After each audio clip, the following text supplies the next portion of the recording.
Assalamualaikum warahmatullahi wabarakatuh. Pada video kali ini, saya akan menjelaskan materi lanjutan kuliah teori bahasa otomata, yaitu dengan judul Aturan Produksi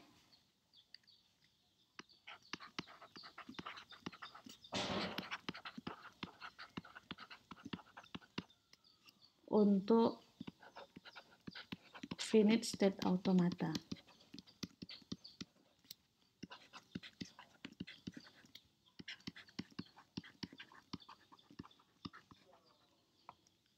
Pada video sebelumnya, saya sudah menjelaskan sedikit tentang aturan produksi, bahwa sebuah otomata berhingga itu menspesifikasikan sebuah bahasa ya, sebagai himpunan semua untai yang menggerakkannya dari state awal ke salah satu dari state yang diterimanya, atau himpunan state akhir. Jadi bahwa suatu automata ini pasti memiliki atau dia akan mengenali suatu bahasa ya, yang mana bahasa ini adalah merupakan himpunan semua string ya, yang menggerakkan automata tadi dari state awal ke state akhir. Nah, contoh misalnya kita punya automata dengan ekspresi reguler ya, seperti ini. Contoh misalnya kita punya automata dengan ekspresi regulernya seperti ini.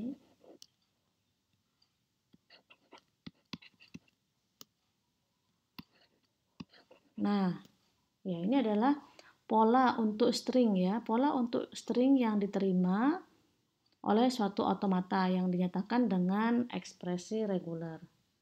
Nah, selain dengan ekspresi reguler, kita dapat mengkonstruksi aturan-aturan produksi untuk suatu tata bahasa reguler. Artinya adalah bahwa kita bisa membuat, ini adalah ekspresi reguler ya. Nah, kita bisa membuat bentuk lain untuk string yang diterima oleh automata ini dengan suatu aturan produksi ya, dengan satu aturan produksi ya dalam tata bahasa reguler. Nah, tata bahasa reguler sudah regular grammar ya, itu tadi ada di video sebelumnya. Nah, ingat kembali adalah batasan aturan produksi untuk bahasa reguler pada video sebelumnya, yaitu dinyatakan dengan alfa menghasilkan beta ya. Nah, alfa ini adalah simbol variabel, yang mana alfa adalah simbol variabel,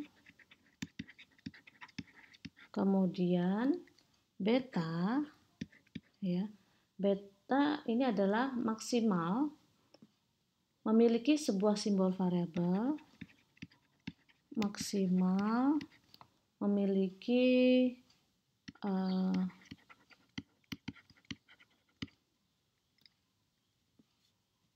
satu variabel yang mana terletak di paling kanan, satu variabel yang terletak di paling kanan. Nah, ini adalah aturan penulisan pada tata bahasa reguler ya. Nah, kalau dibaca adalah alfa menghasilkan beta ya. Di mana alfa atau beta, di sini alfa atau beta itu bisa berupa simbol terminal ya, atau simbol non terminal. Nah, simbol variabel atau simbol non terminal ya. Jadi simbol variabel atau simbol non terminal adalah simbol yang masih bisa diturunkan, sedangkan simbol terminal adalah simbol yang sudah tidak bisa diturunkan. Nah, simbol terminal contohnya dinyatakan dengan huruf kecil ya. Jadi terminal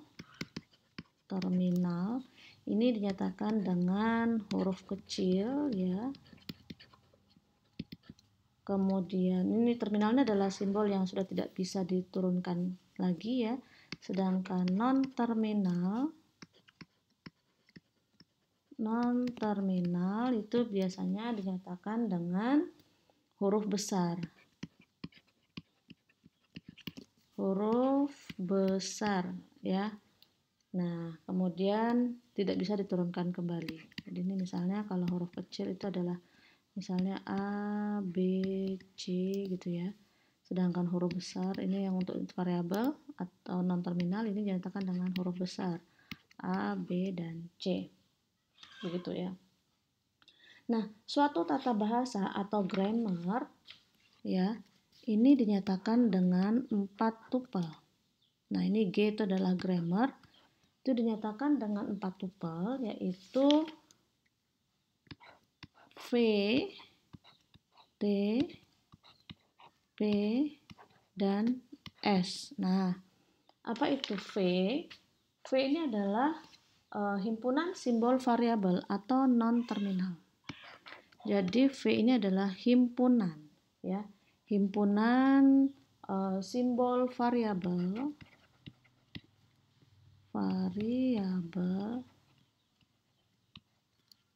ya atau non terminal.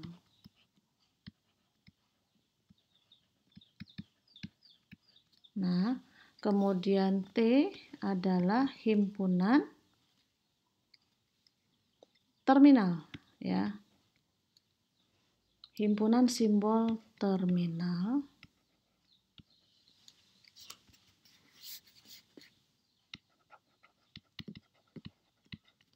Kemudian P adalah production rule ya atau aturan produksi.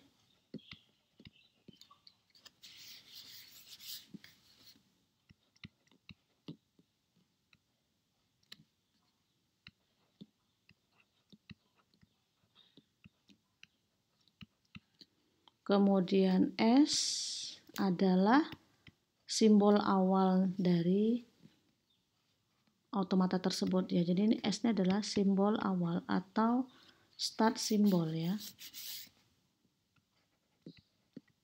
Simbol awal. Nah, jadi di sini suatu grammar itu dinyatakan dengan 4 tupel ini ya. G terdiri atas 4 tupel yaitu V, T, P, S. Oke.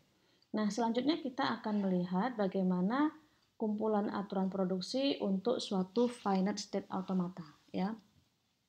Jadi bagaimana kita bisa membuat aturan produksi ya dengan formula seperti ini untuk suatu finite state automata.